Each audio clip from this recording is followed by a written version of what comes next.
ఓం మహాగణాధిపతయే నమః. ఓం గురుభ్యో నమః. ఓం శ్రీమాత్రే నమః. పరమేశ్వర స్వరూపమైనటువంటి జ్యోతిష, వాస్తు మరియు ఇతర అనేకమైనటువంటి శాస్త్రములను మనకు అందించినటువంటి మహర్షులకి నమస్కారం. హయగ్రీవ హయగ్రీవ హయగ్రీవేతి యో వదేత్ తస్య నిస్సరతే వాణి జహ్నుకన్యా ప్రవాహవత్.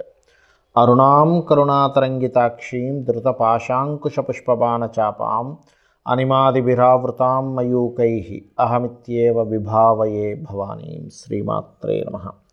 ప్రేక్షకులందరికీ కూడా ఆ యొక్క లలిత అమ్మవారి యొక్క అనుగ్రహం పరిపూర్ణంగా కలగాలని మనస్ఫూర్తిగా కోరుకుంటూ మనం ఈరోజు చెప్పుకోపోయేటువంటి టాపిక్ ఏమిటి అంటే, చూడండి, రకరకాల ఉద్యోగాలు చేస్తూ ఉంటారు. అయితే ఆ రకరకాల ఉద్యోగాలు చేసేటువంటి క్రమంలో సడన్గా ఆ ఉద్యోగం ఏదైనా డిస్టర్బ్ అయితే వాళ్ళ గనక ఎక్స్ట్రా ఇన్కమ్ ఏదైనా సైడ్ ఇన్కమ్ లేదనుకోండి, చాలా ఇబ్బంది పడిపోతూ ఉంటారు. కొన్ని ఇళ్లల్లో పాపం భార్యాభర్త ఇద్దరూ కనుక చేస్తున్నట్లయితే పర్వాలేదు, ఉద్యోగం కానీ ఏదైనా వ్యాపారం కానీ. అలా కాకుండా ఒక్కరే కనుక చేస్తున్నప్పుడు ఏదైనా ఉద్యోగం వాళ్ళకి ఇంకొక ఇన్కమ్ కనుక లేనట్లయితే సడన్గా ఉద్యోగం పోతే ఇబ్బంది పడతారు. కాబట్టి ప్రతి వ్యక్తికి కూడా ఏదో ఒక సైడ్ ఇన్కమ్ ఉండాలి. ఒక ప్రాపర్టీ కొని లేకపోతే దాని మీద రెంట్స్ రావడం కానీ, లేకపోతే ఇంకోటి ఏదైనా సైడ్ బిజినెస్ చేయడం కానీ, ఎవరి దగ్గర ఇన్వెస్ట్మెంట్ చేసి ఆ రకంగా కొంత డబ్బులు వస్తే బాగుండు అనేటువంటిది ప్రతి ఒక్కరికి ఉంటుంది. ఎందుకు అంటే అప్పుడు సెక్యూర్డ్గా ఉంటాడు మనిషి. చేసేటువంటి జాబ్ ఏమైనా డిస్టర్బ్ అయినా కూడా చాలా సెక్యూర్డ్గా ఉంటాడు. మరి ప్రతి ఒక్కరికి ఆ కోరిక ఉంటుంది, కానీ అందరికీ అది సాధ్యపడుతుందా? అది సాధ్యపడేలా చేసుకోవాలంటే జ్యోతిష్శాస్త్రంలో నిజంగానే అలాంటి ఫార్ములా ఏదైనా ఉందా అంటే ఖచ్చితంగా ఉందని చెప్తున్నాను నేను. ఎందుకంటే దీన్నే ఫ్రీ వీల్ అంటారు. మనము ఈరోజు చెప్పుకోబోయేటువంటి టాపిక్కి పర్టికులర్గా ఏంటంటే YGM 369 ఫార్ములా అన్నమాట. ఆ ఫార్ములా బేస్గానే నేను మీకు ఇప్పుడు చెప్తాను. ప్రతి రాశి వారికి, అంటే మేషం నుంచి మీన లగ్నం కానివ్వండి, రాశి కానివ్వండి, నేను చెప్పేటువంటి ఈ ఫార్ములా కనుక పాటించగలిగితే 100% అందులో ఎటువంటి సందేహం లేదు. గుర్తుపెట్టుకోండి, 100% మీరు జాబ్ కాకుండా ఇంకొక ఎక్స్ట్రా ఇన్కమ్ సంపాదించుకోవడానికి మీరు చేసేటువంటి ప్రయత్నం ఏదైతే ఉంటుందో, మీ డిజైర్ ఏదైతే ఉంటుందో ఖచ్చితంగా నెరవేరుతుంది. అందులో ఎటువంటి సందేహం లేదు. ఒక్కొక్క రాశి గురించి మనం చెప్పుకుందాం. మీన లగ్నము, మీన రాశి. మీన లగ్నం చూసుకున్నట్లయితే రాశిలో అసలు ఏ గ్రహాలు, ఏ నక్షత్రాలు ఉంటాయి అని చెప్పి చూసుకున్నట్లయితే పూర్వాభాద్ర 4వ పాదము, ఉత్తరాభాద్ర మరియు రేవతి నక్షత్రాలు. ఈ నక్షత్రాలు ఈ రాశిలో ఉంటాయి. ఈ నక్షత్రాల వారికి, ఈ రాశి వారికి కూడా ఇప్పుడు నేను చెప్పబోయేటువంటి ఫార్ములా పనిచేస్తుంది ఎక్స్ట్రా ఇన్కమ్ కోసం. సర్వసాధారణంగా మీన లగ్నంలో జన్మించాము అంటేనే అది సంథింగ్, ఈ యొక్క జన్మ పర్టికులర్గా స్పిరిచువల్ రిలేటెడ్ సంథింగ్ పర్పస్ కోసం పుట్టడము. ముఖ్యంగా తండ్రితో సంథింగ్ మీకు ఒక మంచి ఇది ఉంటుంది. అంటే ఏమిటి, అతనికి మీరు చేయవలసింది కానీ, అతని ద్వారా మీరు పొందవలసినటువంటిది కానీ, మీ లైఫ్ కనుక మీరు గమనించినట్లయితే తండ్రితో ఎక్కువ జర్నీ ఉంటుంది మీకు. అది బాధాకరంగా కావచ్చు, మంచిగా కావచ్చు. గుర్తుపెట్టుకోండి, అతని ఏవైనా మీరు నెరవేర్చడం కావచ్చు, అతను మీ వెంట ఉండడం కావచ్చు, మీరు అతని కోసం ఇబ్బంది పడడం కావచ్చు, అతను మీ వల్ల ఇబ్బంది పడడం కావచ్చు, ఖచ్చితంగా జరుగుతుంటుంది. అయితే ఇక్కడ మనం మీన లగ్నంలో ఉన్నటువంటి గొప్ప లక్షణం అది మీన రాశి వారికి కూడా కొంతవరకు వర్తిస్తుంది.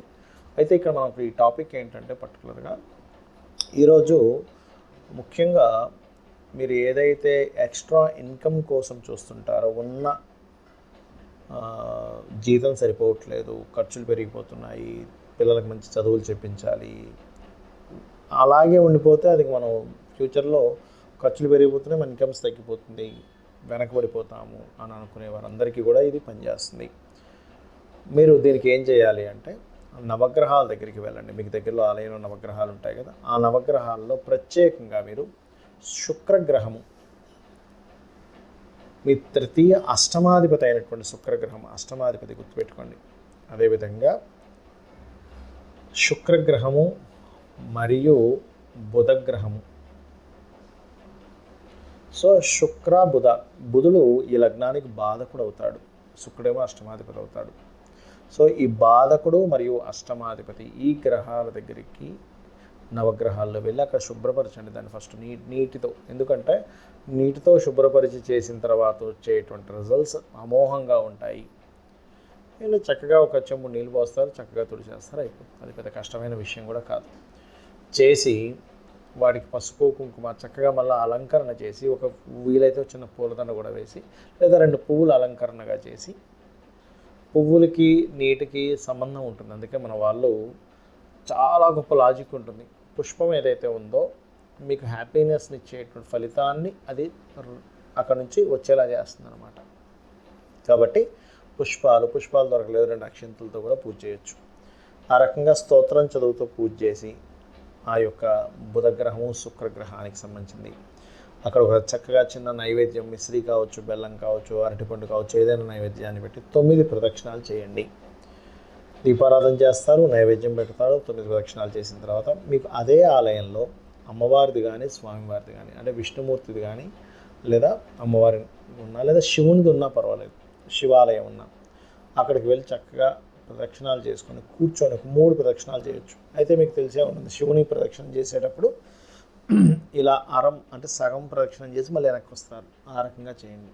చేసి కూర్చొని మీరు ఏదైతే ఎక్స్ట్రా ఇన్కమ్ కోసం ప్లాన్ చేస్తున్నారో దాని గురించి ఒకసారి మెడిటేషన్లా కూర్చొని ఒక్కసారి మీరు ఓం నమో నారాయణాయ, ఓం శ్రీమాత్రే నమః, లేదా ఓం నమ శివాయ, ఈ 3 కూడా చేసుకోవచ్చు. చేస్తూ శ్వాస మీద ధ్యాస పెట్టండి. ఇప్పుడు కూర్చోండి. ఇప్పుడు నేను కూర్చొని శ్వాస తీసుకుంటున్నా లోపలికి. శ్వాస తీసుకునేటప్పుడు మీ ఆలోచన, మీ యొక్క కాన్సన్ట్రేషన్ మొత్తం ఈ నుదుటి భాగం దగ్గర పెట్టి శ్వాసను తీసుకోండి. తీసుకుంటూ మనసులో మంత్రము ఓం నమో నారాయణాయ అని కానీ, లేకపోతే ఓం శ్రీమాత్రే నమః అని కానీ, ఓం నమ శివాయ అని కానీ, ఈ 3 కలిపైనా చేయొచ్చు, ఏదైనా ఒకటైనా చేయొచ్చు.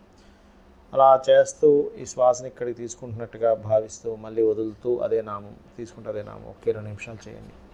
ఇది మీరు బుధవారాలు, శుక్రవారాలు, శనివారాలు ఈ 3 రోజులు చేయొచ్చు, 3 రోజులు ఒకసారైనా చేయొచ్చు. ఇది పర్టికులర్గా మీకు ఏం చేస్తుందంటే మీ సోర్స్ ఆఫ్ ఇన్కమ్స్ని పెంచుతూ ఉంటుంది. ప్రతి జాతకంలోని ధనయోగం ఉంటుంది.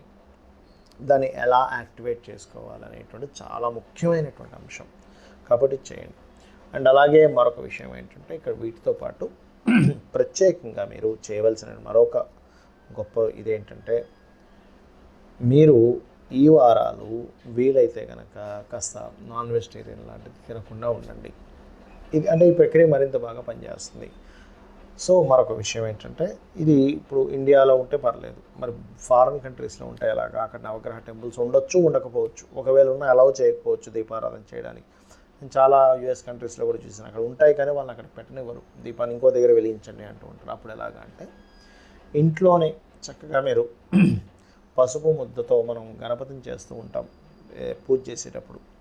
ఆ రకంగా పసుపు ముద్దతో 2 పసుపు ముద్దలతో బుధగ్రహము శుక్రగ్రహముగా భావించి సేమ్ యాజ్ ఇట్ ఈజ్ మనం టెంపుల్లో ఏదైతే ప్రక్రియ నైవేద్యం పెట్టామో, దీపారాధన చేసామో ఆ రకంగా చేసి వాటికి పుష్పంతో పూజ చేసి స్తోత్రం చేసుకొని, బుధ శుక్రకు సంబంధించిన స్తోత్రాలు ఉంటాయి అవి చేసుకోండి. లేకపోతే అవి రావు, నోరు తిరగట్లేదు అనుకుంటే ఓం బుధాయ నమః, ఓం శుక్రాయ నమః అనుకోండి. ఈ రకంగా చేసి వాటికి ప్రదక్షిణం చేసి ఆ పసుపు ముద్దను తీసుకెళ్ళి మొక్కల్లో వేసేసేయవచ్చు చక్కగా. లేనట్లయితే స్త్రీలు అయితే చక్కగా మీరు వాడుకోవచ్చు కూడా, దాని స్నానానికి వాడుకుంటారు చాలామంది, ఒంటికి పూసుకుంటారు కూడా, తప్పేమీ లేదు. అలాగే మరొక విషయం ఏంటంటే, ఇక్కడ వీటితో పాటు వాస్తుపరంగా కూడా మీరు గృహంలో ఉత్తరము, పడమర, ఆగ్నేయ దిశలు బాగుండేలా చూసుకోవాలి. అంటే అక్కడ చాలామంది తెలియక చెత్తాచెదారం పెడుతూ ఉంటారు. ముఖ్యంగా ఉత్తరంలో అస్సలు బరువులు ఎక్కువగా పెట్టకూడదు. పెట్టినట్లయితే దోషం ఏర్పడుతుంది, రావాల్సిన అవకాశాలు రాకుండా ఉంటాయి.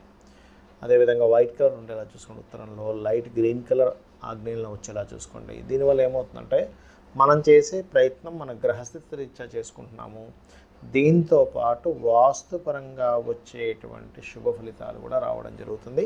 అమ్మవారి అనుగ్రహంగా మీరు దిగ్విజయాన్ని పొందుతారు.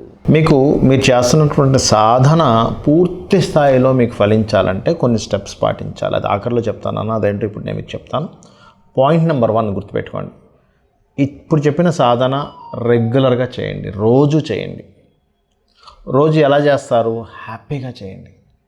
హ్యాపీ మూడ్ని తెచ్చుకొని చేయండి. అబ్బాయి ఏదో చేస్తున్నావు, ఇది చెప్పాడు ఫలిస్తుంది కానీ అబ్బాయి ఏమిటి రోజు ఈ పని అనుకునే మూడ్లో చేయకండి. ఎందుకంటే మనము ఏ మూడ్లో చేస్తామో ఏ పనైనా కానీ దాని రిజల్ట్ కూడా ప్రకృతి అలాగే ఇస్తుంది, గుర్తుపెట్టుకోండి. Happy mood. అసలు ఈ భగవంతుడు మనకి మానవ జన్మనివ్వడం, మనం ఈ మానవ జన్మగా పుట్టడం చాలా గొప్ప విషయం. ఎంజాయ్ ఇట్ అన్నట్టుగా చేయండి, ఖచ్చితంగా పనిచేస్తుంది. అలాగే మరొకటి ఏంటంటే, మీకు ఇప్పుడు ఈ ప్రక్రియ వల్ల 100% మీకు సక్సెస్ వస్తుందండి. అందులో ఎటువంటి డౌట్ లేదు, గుర్తుపెట్టుకోండి. 100% వస్తుంది, వచ్చి తీరుతుంది. వచ్చిన దాంట్లో 1% నుంచి 10% లోపల మీ ఇష్టం, మీరు ఎంతైనా చేసుకోవచ్చు. ఎందుకంటే 1% అని ఎందుకు అంటున్నానంటే, ఒక వ్యక్తికి 1000 రూపాయలే రావచ్చు పాపం, అతనికి ఎక్స్ట్రా ఇన్కమ్. ఆ 1000 రూపాయలతో ఆ 1000లో 100 నువ్వు వేరే దానికి ఖర్చు పెట్టు అంటే పాపం అతనికి సాధ్యపడకపోవచ్చు. కానీ 10 రూపాయలు ఖర్చు పెట్టగలడుగా. 10 రూపాయలు 1000 రూపాయలు 10 రూపాయలు చాలా సింపుల్ విషయం కదా. ఆ 1% నుంచి 10% లోపల ఎంతో కొంత 1 నుంచి 10% గుర్తుపెట్టుకోండి, పక్కన పెట్టేసేయండి. డబ్బులు పెట్టేసి ఏం చేస్తారంటే, ఈ యొక్క విశ్వంలో చాలా గుప్తమైనటువంటి విషయము, చాలా సీక్రెట్ ఏంటి చెప్పమంటారా? ఆ డబ్బుల్ని తీసుకొని మీరు మొక్కలు నాటడానికి, మొక్కల కోసం మీరు వినియోగించండి. ఇక్కడ మీకు చాలామందికి సందేహం కలుగుతుంది. ఎందుకంటే నేను ఎక్కడ నాటుతాను సార్, నాకు అసలు ఎక్కడ భూమి లేదు, ఏమీ లేదు, నేను ఎలా చేస్తాను అనుకోవచ్చు. చిన్న చిన్న మొక్కలు ఉంటాయి, తొట్టిలో పెంచేవి. అది మీరు సంపాదించుకొని ఇంట్లో పెట్టండి. మీ ఇంట్లో ఫుల్ అయిపోయింది, మీ చుట్టాలు ఉంటారు కదా, మీ ఫ్రెండ్స్ చుట్టాలు తయారు చేస్తూ ఉండండి, వాళ్ళకి ఇస్తూ ఉండండి. అది కూడా కంప్లీట్ అయిపోయింది, మీ చుట్టాలు మీ ఫ్రెండ్స్ సర్కిల్ మొత్తం కంప్లీట్ అయిపోయింది. అప్పుడేం చేయండి అంటే, మీకు డబ్బులు వస్తూ ఉంటే అది పెద్ద విషయం కాదు.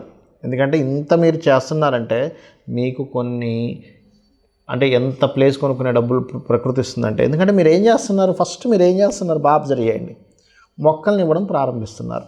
అంటే ఏం చేస్తున్నారు, కొంత భూమి ఈ ప్రకృతిని కాపాడడానికి ఆక్సిజన్ రిలీజ్ చేసేటువంటి ఒక మొక్కని ఇస్తున్నారు, మీ ఇంట్లో పెట్టుకుంటున్నారు ఫస్ట్. అంటే దాన్ని రక్షించడం స్టార్ట్ చేశారు, భూమిని రక్షించడం స్టార్ట్ చేశారు, చెట్టును రక్షించడం స్టార్ట్ చేశారు, మొక్కను రక్షించడం స్టార్ట్ చేశారు, ఎయిర్ని రక్షించడం అంటే ఎయిర్ పొల్యూట్ అయిపోతున్న దాన్ని రక్షించడం స్టార్ట్ చేశారు. అంటే చిన్నగా స్టార్ట్ చేశారు.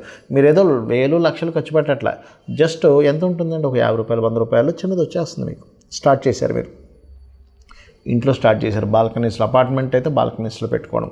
అయితే ఈ బాల్కనీస్లో కూడా ఇక్కడ ఫార్ములా చెప్తాను, సౌత్ వైపు ఆర్ ఈస్ట్ వైపు మాత్రమే పెట్టండి, నార్త్ బాల్కనీస్లో పెట్టకండి. ఇది వాస్తు స్టిప్ ఇది, బట్ చెప్తున్నాను నేను మీకు. ఈస్ట్ ఆర్ సౌత్లో పెట్టండి, నైరుతిలో కూడా పెట్టకండి.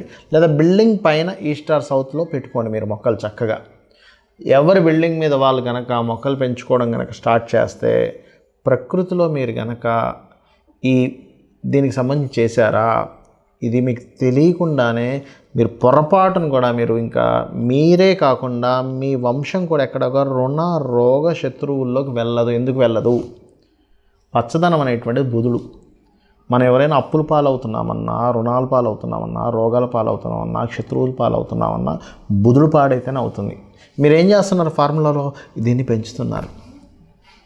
ఇంకొకటి మీకు ఆల్రెడీ ఇప్పుడు నేను చెప్పిన ఫార్ములా వింటున్న వాళ్ళందరికీ కూడా 3 విషయాలు ఖచ్చితంగా ఉండుంటాయి. 1 రుణాలు ఉంటాయి, 2 రోగభరితంగా ఏదైనా ఇబ్బంది పడుతుండొచ్చు, 3 శత్రుత్వాలు ఉండుంటాయి.